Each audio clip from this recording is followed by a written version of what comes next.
Teori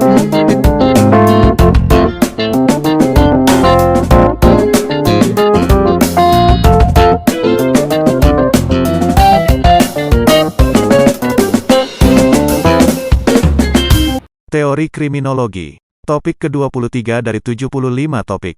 Risiko viktimisasi, bagian kedua. Resiko viktimisasi dari aspek kondisi sosial ekonomi dan budaya korban. Berikut ini akan disajikan contoh kasus tentang risiko viktimisasi sehingga lebih memperjelas lagi kedudukan korban dalam konteks terjadinya kejahatan. Contoh kasus yang akan disajikan adalah kasus perdagangan anak untuk prostitusi. Kejahatan terhadap anak tidak lagi hanya dalam kerangka domestic violence, melainkan juga terjadi di luar lingkup keluarga, yaitu eksploitasi anak untuk kepentingan-kepentingan bisnis dan seksual dalam perdagangan anak.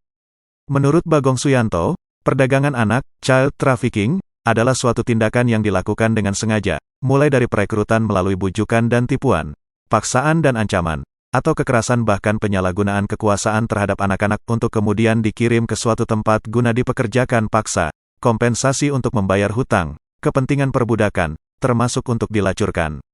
Bentuk perdagangan anak sejauh ini di Indonesia adalah perdagangan anak untuk dipekerjakan sebagai pembantu rumah tangga atau pengemis serta untuk dijadikan pekerja lepas pantai seperti yang terjadi di Sumatera Utara, dan perdagangan anak untuk tujuan prostitusi. Dari berbagai kasus perdagangan anak yang diberitakan di media massa, terutama adalah kasus-kasus perdagangan anak untuk tujuan prostitusi.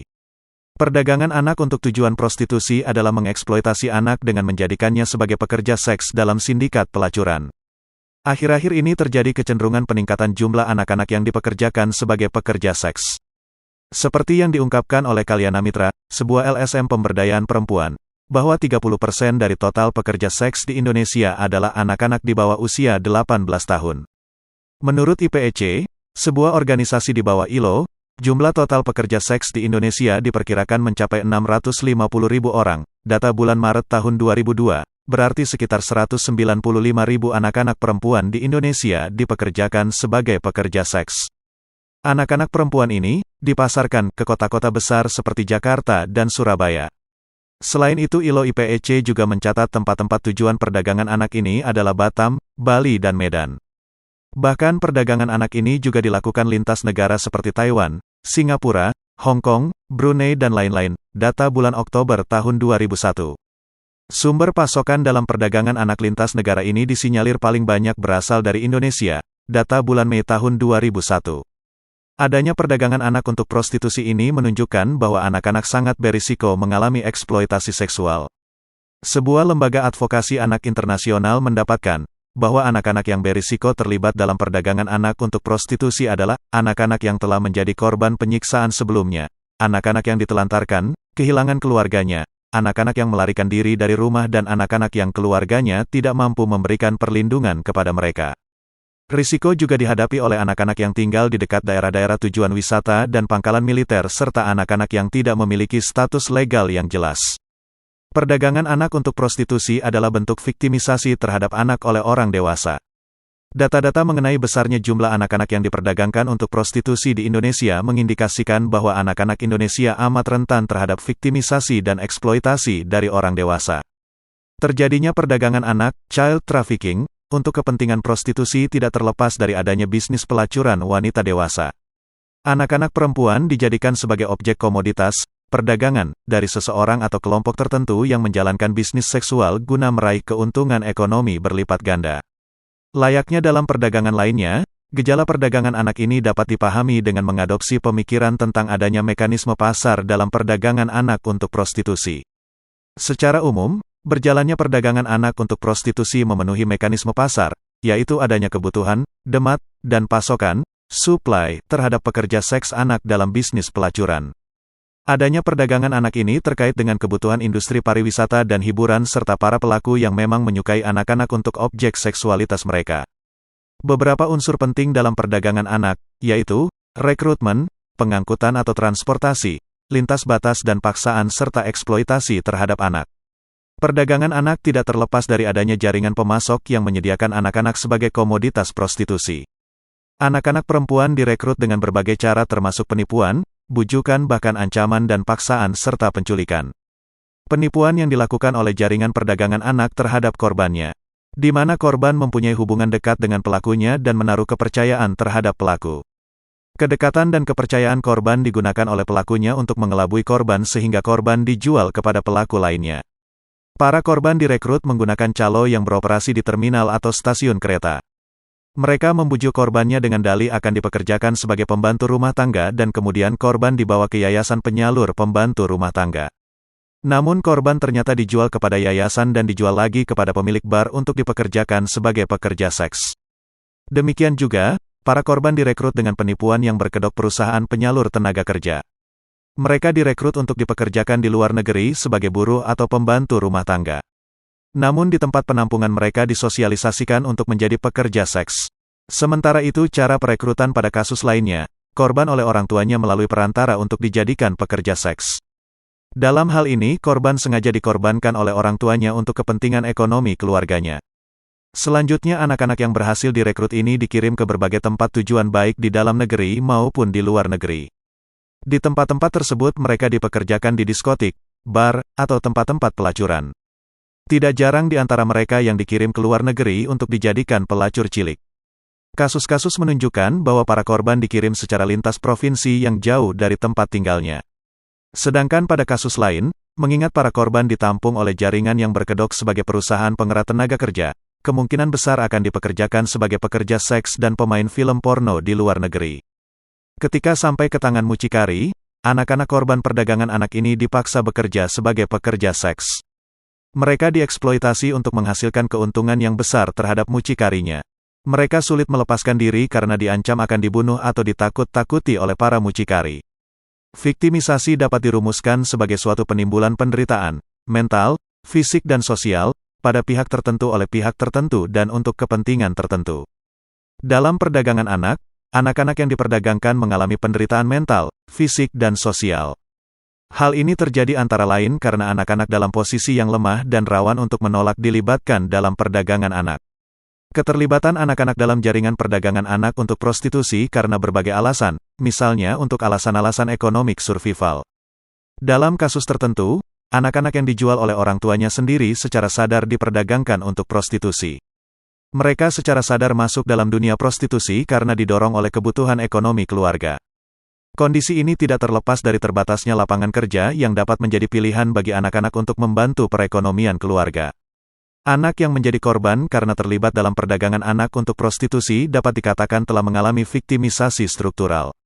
Yaitu, suatu viktimisasi, mental, fisik dan sosial, yang diakibatkan oleh ada dan tidaknya unsur-unsur sosial tertentu serta pelaksanaannya. Alasan ekonomik survival dalam hal ini, mengindikasikan adanya ketimpangan dalam struktur masyarakat di mana kesempatan kerja tidak merata diperoleh semua orang. Ketimpangan ini menyebabkan penghasilan yang diperoleh tidak dapat memenuhi kebutuhan keluarga. Pada akhirnya anak terpaksa harus memberikan kontribusi pada penghasilan keluarga. Anak-anak tersebut sejak dini sudah harus bekerja untuk menambah penghasilan keluarga. Di antaranya ada yang terjebak menjadi pekerja seks melalui perdagangan anak, baik yang dilakukan secara sukarela maupun dengan terpaksa, atau bisa jadi mereka merupakan korban penipuan, ancaman atau bujukan.